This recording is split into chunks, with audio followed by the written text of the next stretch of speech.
Olá, sejam bem-vindos ao canal LabPed Unicamp. O meu nome é Diego Machado e solo não é sujeira.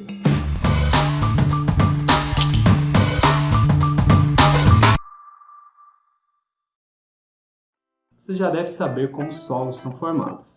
A ação do clima e de organismos sobre o material de origem em uma dada condição de relevo ao longo do tempo resultam na formação de camadas mais ou menos paralelas à superfície, denominadas horizontes.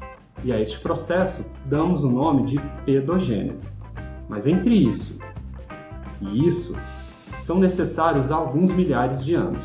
Estudos apontam que para a formação de 1 a 3 centímetros de solo são necessários entre 500 e 1000 anos. Esses valores não são absolutos, mas o importante aqui é sabermos que precisa-se de muito tempo para que uma camada de solo fértil, capaz de suportar o intenso uso que fazemos do solo, seja formada, mas muito pouco tempo para que essa camada seja perdida. De acordo com a FAO, estimativas apontam uma perda global equivalente a um campo de futebol de solo fértil a cada 5 segundos. A erosão induzida pelo homem é causada principalmente pela remoção da cobertura vegetal, cultivo morro abaixo, agricultura intensiva, sobrepastoreio, desmatamento e mudanças impróprias do uso da terra. Talvez você já tenha se perguntado, afinal, esse alarde todo por conta de erosão, será que isso é tão grave assim? Afinal, olha a quantidade de solo que tem aqui.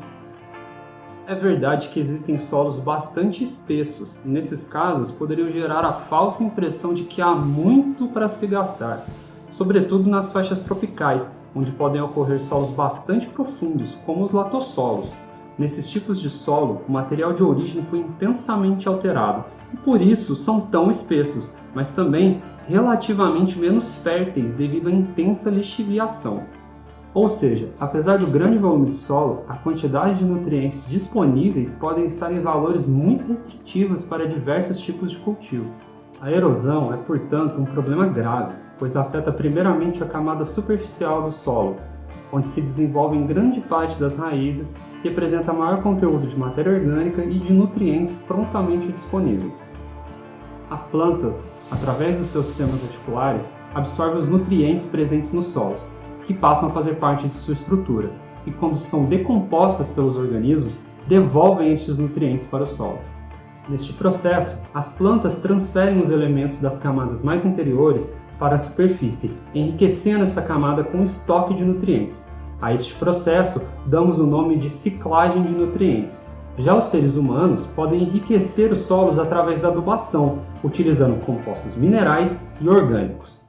A erosão dos solos é um problema global. Ela ocorre de modo natural ao redor do mundo inteiro, mas pode ser acelerada em até 1000 vezes pelo uso inadequado do solo.Essa perda representa prejuízos ambientais, sociais e econômicos. Um estudo apresentado pelo IAPAR estimou um prejuízo de 242 milhões de dólares por ano em nutrientes perdidos pela erosão, considerando apenas lavouras temporárias. A previsão da FAO é que, dado o cenário atual, até o ano de 2050, a erosão dos solos pode ser responsável por uma queda de até 10% da produtividade das lavouras, aumentando a pressão para a abertura de novas áreas de cultivo. A erosão pode contribuir para reduzir significativamente a diversidade biológica dos solos, contribuir para a liberação de carbono para a atmosfera, o aumento da perda de água pelo escoamento superficial, eleva os riscos de enchente e deslizamentos e aumenta o risco de contaminação do solo e da água, um prejuízo difícil de ser mensurado. A erosão dos solos é a principal ameaça aos solos em escala global.